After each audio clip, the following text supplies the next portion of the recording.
जय सीताराम। ओम तत्सत। यह ब्रह्म का 3 प्रकार का नाम कहा गया।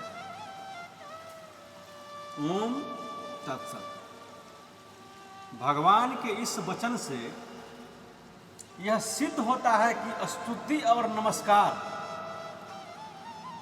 आदि कर्म यदि असात्विक और गुणहीन हो तो भी ब्रह्म के इन तीनों नामों का श्रद्धापूर्वक प्रयोग करने से गुणयुक्त और सात्विक हो जाता है। कि पूजा, स्तुति और नमस्कार आदि विष्णु भगवान को आत्म रूप से चिंतन करके रहने चाहिए। जगत गुरु आराधना करके सब कामनाओं को प्राप्त कर लेना है। हे दाल, मनुष्य गोविंद को तन्मयता से ही प्राप्त कर सकता है। जो पुरुष तन्मय हो जाते हैं वह अपनी इच्छित वस्तुओं को प्राप्त कर लेता है। इसमें कुछ भी अन्यथा और संशय नहीं है। श्रीमद् भागवत गीता में कहा है कि जो पुरुष एकत्व में स्थित होकर समस्त भूतों में स्थित मुझ परमात्मा को भजता है, मुझ परमात्मा को भजन करता है, वह सब प्रकार से बरतता हुआ भी मुझ में ही बरतता है। श्री विष्णु पुराण का कथन है कि मैं श्री हरि हूं, यह समस्त संसार जनार्दन ही है। और उस परमात्मा से अतिरिक्त और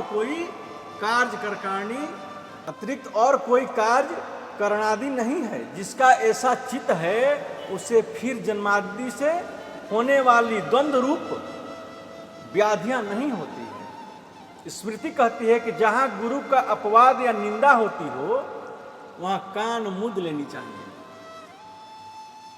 गुरु का शिकायत नहीं सुननी चाहिए अथवा वहां से कहीं अन्यत्र चला जाना चाहिए।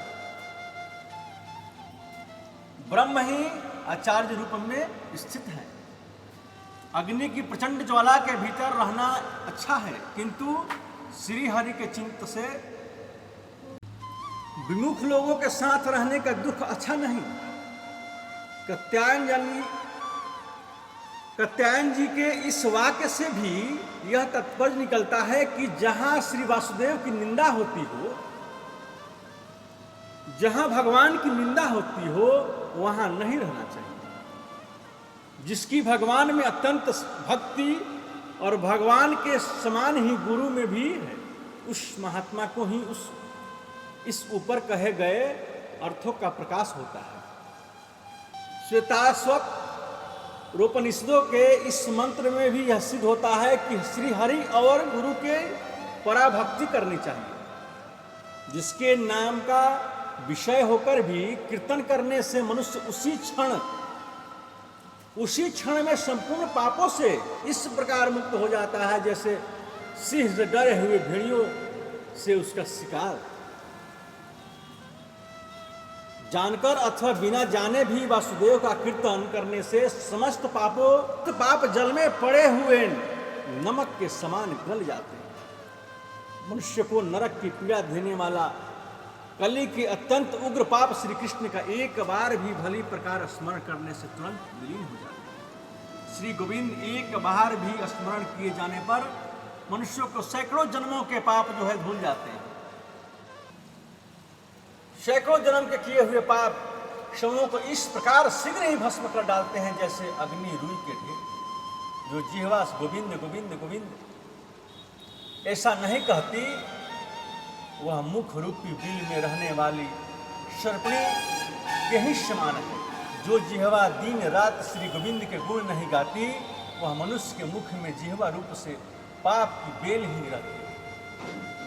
जिसकी एक बार भी हरि इन 2 अक्षरों का उच्चारण किया है, उसके मनो मोक्ष की ओर जाने के लिए कमर कस ली है। श्री कृष्ण को किया हुआ भी फिर वाणी से बोलता है, मन में जो बात सोचता है वही बात भी से कहता है।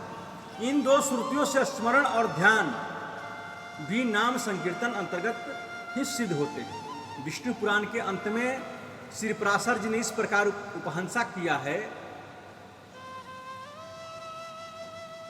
इस प्रकार उपसंहार किया है, इसमें दत्तचित्त हुआ पुरुष नरकगामी तो होता ही है नहीं, बल्कि स्वर्ग भी उसका चिंतन करने में विघ्न रूप है, तथा जिसमें चित्त लगाते हुए मनुष्य के लिए ब्रह्मलोक भी तुच्छ मालूम होता है। और जो अविनाशी प्रभु शुद्ध चित्त पुरुष के अंतःकरण में स्थित होकर उन्हें मोक्ष प्रदान करता है, इस अच्युत का कीर्तन करने से यदि पाप नष्ट हो जाते हैं तो इसमें आश्चर्य की कोई बात नहीं।